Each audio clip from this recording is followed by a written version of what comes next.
अस्सलाम वालेकुम, कैसे हैं आप सब। उम्मीद करती हूँ आप खैरियत से होंगे। आज हम एक शर्ट के फैब्रिक से बहुत ही खूबसूरत फ्रॉक डिज़ाइन करेंगे। आपको ये वीडियो बहुत पसंद आने वाली है, तो वीडियो को स्टार्ट करते हैं। देखें जी, ये एम्ब्रॉयडरी है, ओपन स्टाइल में एम्ब्रॉयडरी दी हुई है शर्ट पर और नीचे इसका पैच है। तो हम इसको शर्ट नहीं बल्कि फ़्रॉक बनाएंगे। तो देखते हैं किस तरह से हम इसकी फ़्रॉक डिज़ाइन कर सकते हैं। आपने वीडियो को फुल वॉच करना है ताकि आपको हर एक स्टेप की बहुत अच्छे से समझ आ सके। यह है जी फैब्रिक हमारे पास फ्रंट साइड का, जैसा कि आपने मॉडल पिक्चर में देखा। ये है ओपन स्टाइल में ना एम्ब्रॉयडरी दी हुई है, चिकनकारी की एम्ब्रॉयडरी है। साइड्स पे भी इसकी ना इस तरह फ्लावर्स में एम्ब्रॉयडरी है। ठीक है, हमने इसको सेंटर से कट कर लेना है और एक हम जो पार्ट होगा उसे फ्रंट साइड का लोअर पार्ट बना लेंगे और दूसरे पार्ट को हम बैक साइड का लोअर पार्ट बना लेंगे। अच्छा, इसकी लंबाई को एडजस्ट करेंगे हम साइज़ के अकॉर्डिंग। अभी हम इसकी कटिंग करते हैं सेंटर से। तो एक हमारा यानी कि लोअर पार्ट होगा फ्रंट साइड का और एक होगा बैक साइड का। दोनों साइड से फ्रॉक की लुक एक जैसी आएगी। तो हमने सेंटर से इसको कटिंग कर लेना और इसकी जितनी भी हमारे पास लंबाई है ना उसको हम चौड़ाई बना देंगे फ्रॉक की। ठीक है, और जो चौड़ाई है उसको हमने लंबाई बना दी है। ये देखिए मैंने इसको सेंटर से कट किया तो ये दो फैब्रिक हमारे पास आ चुके हैं। एक बैक साइड पे यूज़ होगा और एक फ्रंट साइड पर, इस तरह से। ठीक है, और मैं एक लेस लेकर आई हूँ, मिल्की लेस है ये। इसको आप डाई भी करवा सकते हैं। मैं इसको इसी तरह, ये ऑफ वाइट कलर की है, इसको इसी तरह यूज़ करूँगी इसकी लेंथ को इंक्रीज़ करने के लिए। तो आप कोई भी लेस यूज़ कर सकते हैं। वैसे आप ऑर्गेन्जा का बॉर्डर भी रेडी करके लगा सकते हैं, तो आपकी अपनी चॉइस है। वैसे लेस ये बहुत प्यारी लगेगी इसके नीचे। तो हमने इसको इस तरह से लगाना है। पहले लेस को ऐसे रख लेना है और नीचे से फ्रॉक के जो एम्ब्रॉयडरी के नीचे थोड़ा सा फैब्रिक शो हो रहा है ना, इसको हमने इसको अंदर की तरफ फोल्ड करना है और लेस का जितना हमने हिस्सा दिखाना है उतना बाई रख के बाकी हिस्से के ऊपर हमने इस तरह फैब्रिक को रख के और एक स्ट्रेट स्लाइस इस तरह से लेस को लगाने के बाद हम कटिंग करेंगे इसके टॉप पार्ट की और स्लीव्स की। इस तरह से इस फ्रॉक की लेंथ थोड़ी इंक्रीज़ हो जाएगी लेस लगाने के बाद। तो चलिए मैं लेस लगा लेती हूँ, उसके बाद हम कटिंग करते हैं। तो ये बचा हुआ फैब्रिक है जो कि बैक साइड का था और स्लीव्स का था। इसी में से हमने फ्रंट एंड बैक साइड के टॉप पार्ट को रेडी करना है और स्लीव्स तैयार करनी है। ठीक है, तो हमने सबसे पहले फैब्रिक को इस तरह से रख लेना है लंबाई वाले रुख में और इसको स्ट्रेट कर लेना है। स्ट्रेट करने के बाद हम इस अपने टॉप पार्ट की मेजरमेंट करेंगे। अच्छा, मीडियम साइज़ में मैं ये बना रही हूँ, तो आप अपने साइज़ के अकॉर्डिंग रख लीजिएगा। मैं 15.5 इंच का एक निशान लगाऊंगी लंबाई में। ठीक है, टॉप पार्ट की कटिंग के लिए फैब्रिक निकाल रही हूँ। 15.5 इंच लंबाई पे मैंने एक निशान लगाया है और इसी फैब्रिक को हम डबल कर लेंगे। तो एक फ्रंट साइड के लिए फैब्रिक निकल आएगा और एक बैक साइड के लिए फैब्रिक निकल आएगा। अगर आपने वीडियो को अभी तक लाइक नहीं किया तो प्लीज़ मेरी वीडियो को लाइक करें, इससे हमें पता चलता है कि आपको हमारी वीडियो कैसी लग रही है। तो इस तरह से मैंने कटिंग कर ली है। तो ये 4 फोल्ड कपड़ा आ चुका है हमारे पास। ये फ्रंट एंड बैक साइड को मैं एक ही साथ कटिंग कर लूँगी। तो सबसे पहले हमने शोल्डर की चौड़ाई के लिए निशान लगाना है। तो मैं 4 फोल्ड कपड़े के हिसाब से ही आपको मेजरमेंट बता रही हूँ। 7 इंच चौड़ाई में मैंने एक निशान लगाया है। ऊपर से हम थोड़ी सी रेब में कटिंग करेंगे शोल्डर की। उसके नीचे हमने 7 इंच का एक और निशान लगाना है और फिर इस निशान को हमने इस तरह से स्ट्रेट लाइन अप कर देना है। उसके बाद अब हमने चेस्ट के लिए मार्किंग करनी है। अभी मैं तैयार साइज़ के निशानात लगा रही हूँ, जब हम कटिंग करेंगे तो एक्स्ट्रा मार्जिन रखेंगे। ठीक है, तो चेस्ट का तैयार साइज़ जो भी हो आपका, आपने वही निशान लगाना है। तो मैं 10.5 इंच पे निशान लगा रही हूँ 10.5। ठीक है, इस निशान को हमने इस तरह से मिला देना है दूसरे निशान के साथ और इसके अंदर हमने शोल्डर की शेप दे देनी है। आप चाहें तो फ्रंट डीप कटिंग कर सकते हैं। अब हमने फिटिंग के लिए मार्किंग करनी है। तो 9.5 इंच मैंने तैयार फिटिंग रखनी है। तो 9.5 इंच का ही मैंने निशान लगाया। इसको इस तरह से हम चेस्ट वाले निशान के साथ मिला देंगे। अब हमने मार्जिन लेना है, जितना भी आप 1-1.5 इंच मार्जिन रखना चाहें, 2 इंच रखना चाहें, उतना रख के आपने बाहर वाले निशान पर कटिंग कर लेनी है।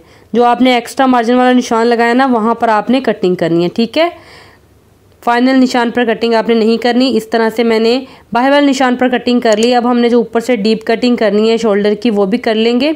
तो इस तरह से हमारा टॉप पार्ट कट के आ चुका है। अब हमने फ्रंट एंड बैक साइड को सेपरेट कर लेना है इस तरीके से।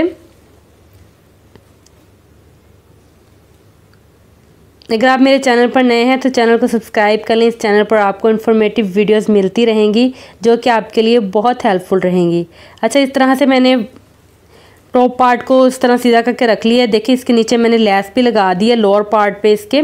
एक की सिलाई में मैंने ये पूरी लैस लगाई है। अब हमने इसको चुनट डालकर ना इसके इक्वल करना है। तो चुनट डालने के लिए हमने पहले मशीन का फुल टांका करके एक सिलाई चला देनी है। सिलाई लगाने के बाद हमने ये 2 धागे होते हैं ना, एक ऊपर का एक नीचे का, तो कोई सा भी एक धागा आपने पकड़ के इस तरह खींचना है और इस तरह से चुनट बना लेने हैं। आपने इस फैब्रिक को ऊपर वाले यानी कि टॉप पार्ट के इक्वल कर लेना है। जब हो जाए तो फिर ये फाइनल हो जाएगा। ठीक है, इस तरह से मैंने इसकी चुनट बना ली है। अब मैं चेक करूँगी कि इसके इक्वल हो चुका है या नहीं। ये देखिए बिल्कुल इसके बराबर हो चुका है। आप चाहें तो जितना फिटिंग में एक्स्ट्रा मार्जिन है वहाँ तक आप डाल सकते हैं। ठीक है, मैंने उसको साइड पे रख दिया। अब हमने नेक की मार्किंग कर लेनी है, उसको हम बाद में अटैच करेंगे। नेक की मार्किंग के लिए मैंने 4 इंच चौड़ाई और 4 इंच गहराई में एक निशान लगाया। अब इसको बॉक्स शेप में मिला देंगे और इसके अंदर हमने बे शेप में नेक की मार्किंग कर लेनी है। मैं बिल्कुल राउंड नहीं रख रही, बे शेप में नेक बनाऊंगी और इस तरह से आपने मार्किंग करके कटिंग कर लेना। और जो एक्स्ट्रा अंदर से फैब्रिक निकला है ना, उसको आपने अभी फेंकना नहीं है, रख लेना अपने पास। अब मैंने लैस को इस तरह से रखना है और इसकी जितनी भी लंबाई है उतना हमने कटिंग कर लेना है। एक और पीस रखेंगे, इसको इस तरह से ना हमने गम के साथ पहले अटैच कर लेना है और बाद में इसके ऊपर हम सिलाई चलाएंगे। अच्छा, पहले अगर फ़ौरन ही सिलाई चला देंगे बिगनर्स, तो अगर सिलाई टेढ़ी हो गई, हमने नीचे कोई प्रेस बुकरम तो यूज़ नहीं की हुई ना, तो फिर ये बहुत बुरा लगेगा। तो इसलिए पहले मैं इसको ग्लू के साथ अटैच कर लूँगी, बाद में आराम से हम सिलाई लगा लेंगे। जिस तरह पैच वर्क होता है ना, उस टाइप की हम सिलाई लगाएंगे ताकि ये बिल्कुल अच्छे से ना इसके ऊपर फिक्स हो जाए। चले मैं सिलाई लगा लेती हूँ, फिर आपको दिखाती हूँ। ये देखें जी, मैंने सिलाई लगा दी है। कितने खूबसूरत तरीके से हमारी ये 2 लेसें लग चुकी हैं। ये बनने के बाद बिल्कुल ऐसा लगेगा जैसे इसके ऊपर ना नेक पैच हुआ है। अब हमने लोअर पार्ट को अपर पार्ट के साथ अटैच कर लेना है। पहले मैंने इसलिए अटैच नहीं किया था कि ये लेस जो है ना इसके अंदर गुम सिलाई के साथ आ जाए। ठीक है, इस तरीके से अब मैंने सिलाई लगा दी है, सेंटर से शुरू करके एंड तक, फिर सेंटर से शुरू करके एंड तक सिलाई लगाई है। ये देखें जी, हमने बिल्कुल इसी तरह ही ना बैक साइड को भी टॉप पार्ट के साथ अटैच कर लेना है ताकि यहाँ तक हमारी जो डिज़ाइनिंग है ये फुल हो जाए। अच्छा, मैं यहाँ पर आपको एक इम्पोर्टेंट पॉइंट बताना भूल गई हूँ। ये देखें, यहाँ पर मैंने जॉइंट भी लगाया है क्योंकि मैंने आपको शुरू में बताया था कि हम इसकी लंबाई को एडजस्ट करेंगे, क्योंकि वो एक शर्ट का सेंटर पार्ट था, उसको हमने नीचे लोअर पार्ट बनाया, तो उसके लिए हमें लेंथ को कंप्लीट करने के लिए ना ऊपर एक छोटा सा जॉइंट 5 से 5.5 इंच का ये जॉइंट है, जो कि मैंने फ्लावर्स के साथ फ्लावर को मैच करते हुए ना इसके प्रिंट को कंसीडर करते हुए इसके साथ लगाया, ताकि जब आप वेयर करें या कोई देखे तो ईजीली ना कोई जज ना कर पाए कि आपने यहाँ पर जॉइंट दिया हुआ है। ठीक है, अगर आप इस पर जॉइंट लेस वगैरह यूज़ कर देंगे फिर तो पता चलेगा कि आपने यहाँ पर जॉइंट ऐड किया हुआ है। देखिए, बैक साइड को भी मैंने इस तरह से अपर पार्ट के साथ अटैच कर दिया और नीचे से बिल्कुल फ्रंट साइड की तरह ही इसकी लुक है। अच्छा, फ्रंट साइड पर ना हम इसको फ्लावर वाली लेस के साथ इस जॉइंट को कवर करेंगे जो टॉप पार्ट और लोअर पार्ट को अटैच करते हुए आया है।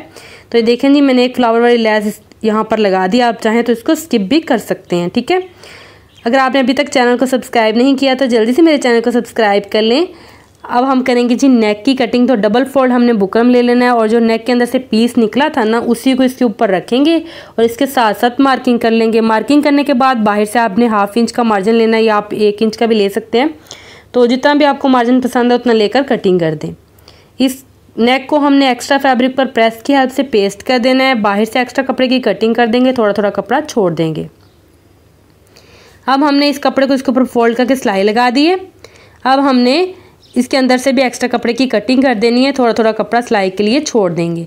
अब हमने नेक को बिल्कुल सेंटर में रखना है और सेंटर से ही सिलाई स्टार्ट करके यहाँ तक, फिर यहाँ से यहाँ तक लेके आनी है।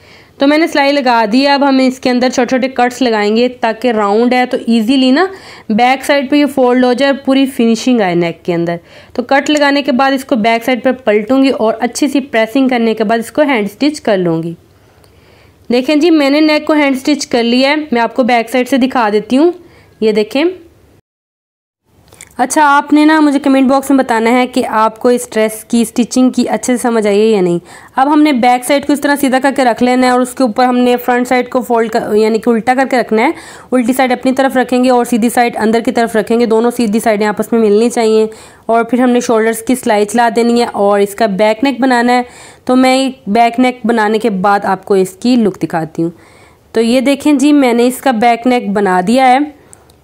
पूरी फिनिशिंग के साथ मैंने इसको रेडी किया है। अभी मैंने इसको प्रेस नहीं किया। पूरा फ्रॉक स्टिच करने के बाद ही हम इसकी प्रेसिंग करेंगे। अब बारी आती है इसकी स्लीव्स की। तो स्लीव के नीचे मैंने बॉर्डर नहीं लगाया जो कि सूट के साथ आया था, मैंने जस्ट ये लेस यूज़ कर दी है जो कि हमने दामन में की है, ताकि ना दामन और स्लीव की जो लुक है आपस में मिलनी चाहिए।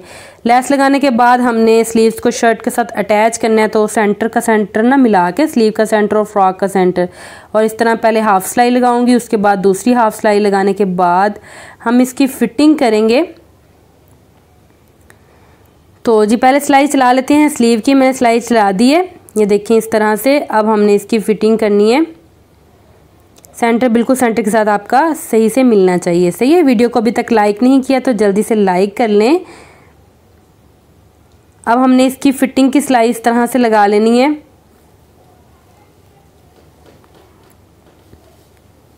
मैं इसकी फिटिंग की सिलाई लगाने के बाद इसकी आपको लुक दिखाती हूँ कि किस तरह से हमारा ये फ्रॉक बनकर आया है। ये देखें जी, मैंने इसकी फिटिंग की सिलाई लगा दी है। अब मैं आपको इसकी ओवरऑल डिज़ाइनिंग दिखाऊंगी। ये देखें जी, दामन इसका कितना खूबसूरत लग रहा है। अच्छा, बनने के बाद बिल्कुल भी फील नहीं हो रहा कि हमने एक ओपन शर्ट के डिज़ाइन को कन्वर्ट किया फ्रॉक डिज़ाइन में। अगर आपको इस तरह ओपन शर्ट नहीं पसंद, तो आपको अगर ड्रेस का प्रिंट पसंद आ गया, जैसे कि मुझे आ गया था, तो मैंने इसको इस तरह से फ्रॉक में कन्वर्ट कर दिया है। मुझे उम्मीद है कि आपको मेरा आइडिया पसंद आएगा। अगर पसंद आए तो आपने वीडियो को लाइक करना है और मेरे चैनल को भी सब्सक्राइब कर लें, ताकि आपको इस तरह के आइडियाज़ मिलते रहें। और अगर इस डिज़ाइन के हवाले से आपका कोई क्वेश्चन हो तो वो आपने कमेंट बॉक्स में पूछ लेना है। नेक्स्ट, अगर आप अपनी चॉइस से कोई डिज़ाइनिंग करवाना चाहते हैं या बनवाना चाहते हैं, अगर आप मुझसे कपड़े स्टिच भी करवाना चाहते हैं, तो आप मुझे इससे इंस्टाग्राम पर कांटेक्ट कर सकते हैं। इंस्टाग्राम की आईडी मैंने चैनल के डिस्क्रिप्शन में दी हुई है, आप वहाँ से जाकर मुझसे रब्ता कर सकते हैं। अगर आप मेरी वीडियोज़ को देख कर कोई डिज़ाइन ट्राई करें तो उसकी फ़ोटो भेजा करें इंस्टाग्राम पर।